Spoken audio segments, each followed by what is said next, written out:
सौभाग्यशाली गुरमुखों, जो मनुष्य परमात्मा और मृत्यु दोनों को सदा स्मरण रखता है, वह पारमार्थिक कार्य को कल पर कभी नहीं छोड़ता, वरना उन्हें सबसे पहले और पूरी लगन से पूरा करता है।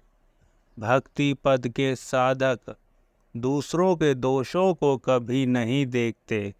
वे अपने दोषों पर दृष्टि रखकर दिन प्रतिदिन उनका सुधार करते हैं।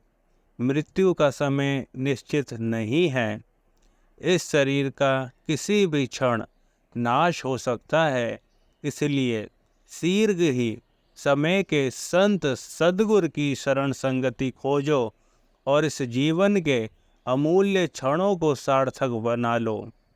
मन की अवस्था तब बदलती है जब तर्क वितर्क वाली वृत्तियों से रहित होकर सत्संग को सुने, हृदय में धारण करें और उस पर आचरण करें। नेक कमाई से अन्न शुद्ध हो जाता है। उस अन्न को ग्रहण करने से बुद्धि शीघ्र पवित्र होकर शुभ विचार ग्रहण करती है। इस तरह की बुद्धि अंत में कल्याण प्राप्त करती हुई सत्य को दर्शन कराती है। संत सद्गुरुदेव जी महाराज के द्वारा नाम का श्रद्धा विश्वास सहित सुमरन भजन करने से सांसारिक विकारों का नाश हो जाता है। सद्गुरु की आज्ञा का पूर्ण निष्ठा से पालन करने में तत्पर साधक पारमार्थिक भेदों को समझने की शक्ति प्राप्त कर लेता है। सद्गुरु का आश्रय ही संसार में जीव के लिए परम कल्याणकारी है। अतः अन्य सभी आश्रयों को त्याग करके कामना रहित होकर यही भाव हृदय में दृढ़ कर लें तो किसी प्रकार का दुख नहीं होगा। संत सत्पुरुषों का सत्संग प्राप्त होने पर जीव के हृदय से मोह का नाश हो जाता है। तब हृदय में परमात्मा का प्रेम उत्पन्न होता है। इस प्रेम को पाकर जीव परम आनंद की प्राप्ति कर लेता है। सौभाग्यशाली गुरमुखों, संत सत्पुरुषों का सत्संग प्राप्त होने पर जीव के हृदय से मोह का नाश हो जाता है। तब हृदय में परमात्मा का प्रेम उत्पन्न होता है। इस प्रेम को पाकर जीव परम आनंद की प्राप्ति कर लेता है। यश अपयश निंदा स्तुति हर्ष शोक ये सभी तो सांसारिक बंधन के कारण हैं। गुरुमुख जन इन बंधनों में कभी नहीं फंसते। वे समभाव अपनाकर अपने जीवन को सुखदायी बना लेते हैं।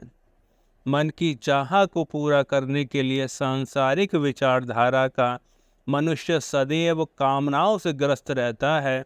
अतः वह मन की परिधि में ही रमण रहता है। परंतु गुरुमुख जन सद्गुरु के शब्द का आश्रय लेकर कामनाओं से स्वयं को सदैव स्वतंत्र रखते हैं। परमात्मा की महान अनुकंपा से प्राप्त इस मनुष्य जन्म को जीव सांसारिक भोगों को भोगने में व्यर्थ हो रहा है। कोई विरला गुरुमुख जीव ही सद्गुरु की शरण ग्रहण करके आत्म कल्याण कर पाता है। भौतिक पदार्थ असत्य होते हुए भी मनुष्य को अज्ञानतावश सत्य भसाते हैं। अतः जीव जब अविद्या के कारण उनमें आसक्त होता है, तभी उसे जन्म मरण के बंधन से छुटकारा पाना कठिन हो जाता है।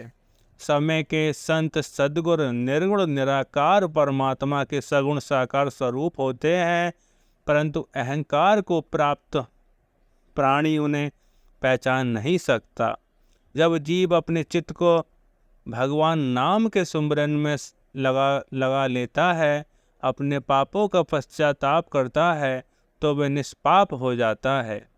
भक्ति विहीन प्राणी को एक जन्म तो क्या अनेकों जन्मों में भी सुख शांति की प्राप्ति नहीं होती और भक्ति की प्राप्ति सद्गुरु की चरण शरण ग्रहण करने पर ही हो पाती है। मनुष्य के अंदर अलौकिक शक्ति है गुरुमुखों, परंतु उसका चित्त माया के आवरणों से आच्छादित है। सद्गुरु कृपा से ही वे आवरण हट सकते हैं और उनकी सेवा करने से एवं श्री आज्ञा के अनुसार अपना जीवन बनाने से सद्गुरु की कृपा उपलब्ध होती है। जिस विधि द्वारा सद्गुरु की शरण संगति प्राप्त हो उसे शीघ्र अपनाकर जीव आत्म कल्याण करे, यही मनुष्य जन्म का परम लक्ष्य है। प्रेम सहित मिलकर बोलो जयकारा, बोल मेरे श्री गुरु महाराज जी की जय।